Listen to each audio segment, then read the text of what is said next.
High channel, কেমন আছেন আপনারা সবাই? দেশ এবং দেশের বাইরে যে যেখান থেকে আমার ভিডিও দেখছেন না কেন সবাইকে জানাচ্ছি সাজিয়াস ব্লগ চ্যানেলে স্বাগতম। তো ভিউয়ার্স, দেখুন সকালবেলা উঠে হচ্ছে আমি আর আম্মু যেহেতু থাকি সেই জন্য 2 কাপ চা বানিয়েছি দুধ দিয়ে, সাথে কফি দিয়েছে। কফি কিন্তু শরীরের জন্য খুবই উপকারী এবং সেই জন্য হচ্ছে আমি দুধ চা যখনই খাই না কেন তার মধ্যে কফি দিই। আর আম্মু 60 টাকা দিয়ে হচ্ছে বিস্কুট নিয়ে এসেছে, বিস্কুটের নাম বলতে পারবো না, কফি মিক্সড করা, চকলেট কফি মিক্সড করা আর কি।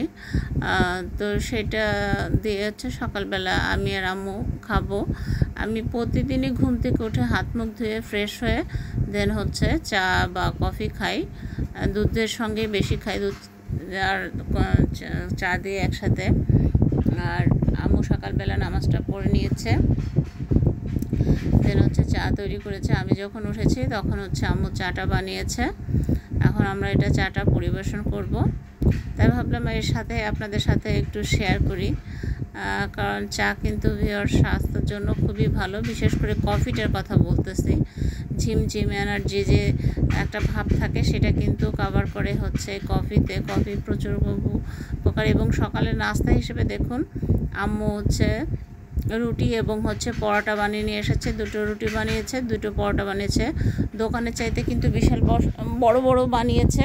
আর আম্মু অবশ্যই পানিটা গরম করে ফুটিয়ে নিয়েছে, তারপরে হচ্ছে আটাটা ছেড়ে দিয়েছে, দেন হচ্ছে পরিমাণ মতো একটু লবণ আর একটু তেল দিয়ে দিয়েছি যাতে একটু নরম হয় আর খেতেও ভালো লাগে।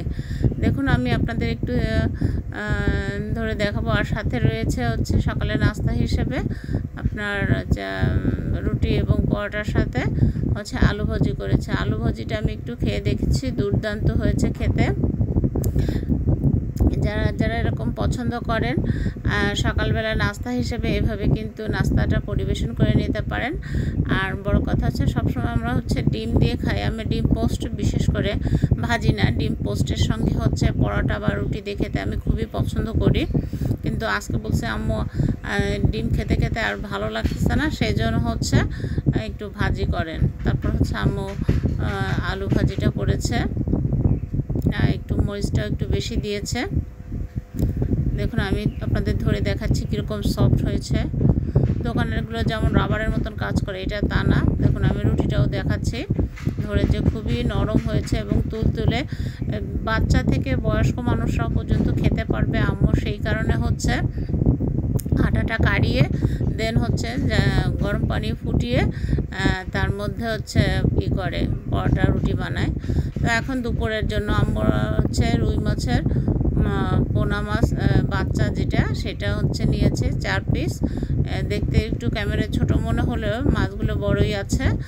আর হচ্ছে আমাদের বাড়িতে আম্মু পুঁই শাক গাছ লাগিয়েছিলেন, পুঁই শাকের পাতা আর ডাঁটার পাতা একসাথে দিয়ে ভুনা করেছে। ভুনাটা কিন্তু ভিউয়ার্স আমি একটু পাতাও খেয়ে দেখেছিলাম, খুবই মজা হয়েছে এবং দুর্দান্ত।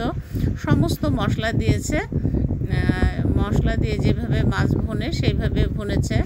তা আমি একটু এর মাঝখানে একটু যে কোনো একটা কাজে লিপ্ত ছিলাম, সেই কারণে হচ্ছে আমি ফুল ভুনার ভিডিওটা দেখাতে পারিনি। তো নেক্সট টাইম ইনশাআল্লাহ আবার দেখাবো।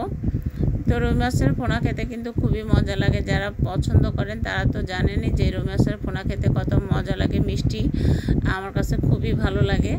তাই ভাবলাম আপনাদের সাথে আজকের ব্লগটা এইভাবে শেয়ার করব। শুধু রান্নার যেই হয়ে যাওয়ার পরে যেইগুলো আম্মু করেছে দুপুরের জন্য, দেন হচ্ছে রাত্রেও খাবো। এখন হচ্ছে ডাল করেছে, ডালটা হচ্ছে পেঁয়াজ এবং রসুন দিয়ে হচ্ছে বাগার দিয়ে নিয়েছে।